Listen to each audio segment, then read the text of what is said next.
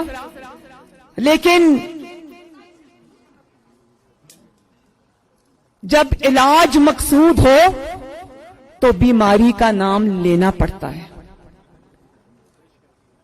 اور اس پاکستان کو آج جو بیماری لاحق ہے اس کا نام ہے عمران خان۔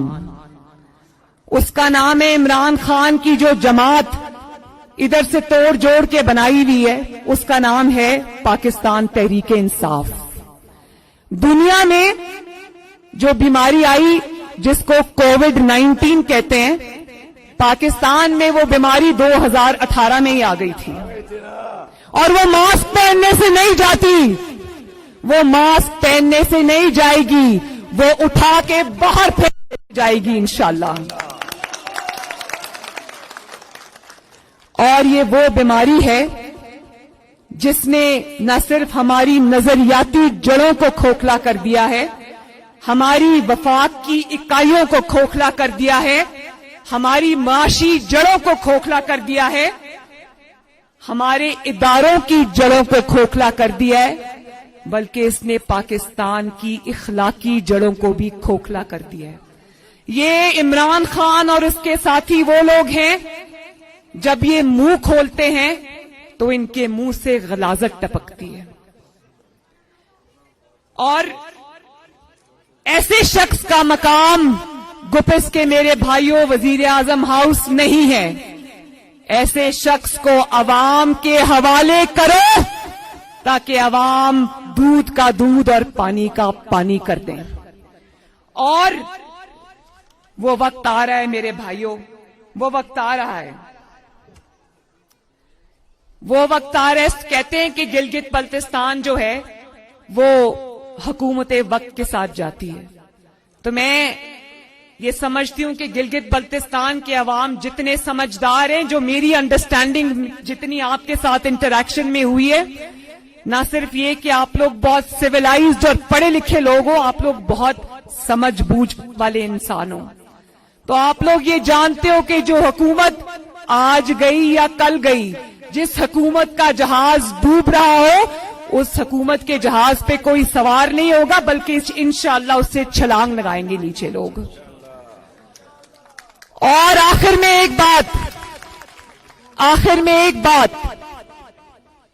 گپس کے میرے بھائیوں اور گپس کے عوام سے جب میں خطاب کر رہی ہوں تو میں گلگت بلتستان کے عوام سے بھی خطاب کر رہی ہوں۔ لوٹوں کو ووٹ نہیں دینا۔ جو شخص وہ جماعت سے بے وفائی نہیں کرتا، وہ شخص آپ سے بے وفائی کرتا ہے، عوام سے بے وفائی کرتا ہے، اپنے ووٹ کی پرچی سے بے وفائی کرتا ہے، آپ نے اس پہ جو اعتماد کیا ہے وہ اس سے بے وفائی کرتا ہے۔ تو کیا بے وفا انسان کی لوٹے کی جگہ باتھ روم میں ہے یا پاکستان کے اور گلگت بلتستان کے پولنگ سٹیشنز پہ؟ بتاؤ ہاتھ اٹھا کے میرے بھائیوں۔ ان لوٹوں کو انشاءاللہ یہ دریائے یاسین میں سیاسی طور پہ ہم ہمیشہ کے لیے بہا دیں گے اس الیکشن کے اندر۔ وعدہ کرو گپس کے میرے بھائیوں بہنوں بزرگوں کے کسی لوٹے کو ووٹ نہیں ڈالو گے، نہیں ڈالو گے نا؟ لوٹوں کا مستقبل پاکستان کی سیاست میں جتنا تاریک آج ہے اتنا تاریک کبھی بھی نہیں تھا۔ تو یہ حکومت اب جا رہی ہے، اس حکومت کو خدا حافظ کہہ دو، خدا حافظ بھی نہیں کہنا، اس حکومت کا انشاءاللہ ہم نے یوم احتساب کرنا، اور وہ یوم احتساب قریب آ رہا ہے انشاءاللہ۔ تو شیر پہ مہر لگاؤ گے نا؟ وہ کیا نعرہ لگاتے ہو؟ ٹھپے پہ ٹھپا، ٹھپے پہ ٹھپا۔ الیکشن والے دن کوئی بھی خاتون جو ہے وہ گھر پہ نہ بیٹھے، نہ صرف یہ کہ گھر پہ نہیں بیٹھنا بلکہ اپنے رشتہ داروں کو، بچوں کو، محلے والوں کو لے کر نکلنا ہے اور شیر پہ مہر لگانی ہے۔ کس پہ مہر لگانی ہے؟ زندہ باد میری خواتین، زندہ باد۔ اور شیر پہ مہر لگاتے وقت یہ یاد رکھنا ہے کہ آپ صرف شیر پہ مہر نہیں لگا رہے بلکہ اپنی ترقی پر مہر لگا رہے ہو۔ اپنے منصوبوں پہ مہر لگا رہے ہو. گلگت بلتستان کی مسلم لیگ نون کی شفاف حکومت پر مہر لگا رہے ہو اور گلگت بلتستان کی خوشحالی اور کامیابی اور عزت پہ مہر لگا رہے ہو. اللہ تعالیٰ آپ سب کا حامی و ناصر ہو. میرے ساتھ مل کر 2-3 نعرے لگا دو. گپس زندہ باد, گپس کے میرے شیر اور دلیر زندہ باد, گلگت بلتستان زندہ باد, نواز شریف, نواز شریف اور پاکستان پائندہ باد. اللہ حافظ.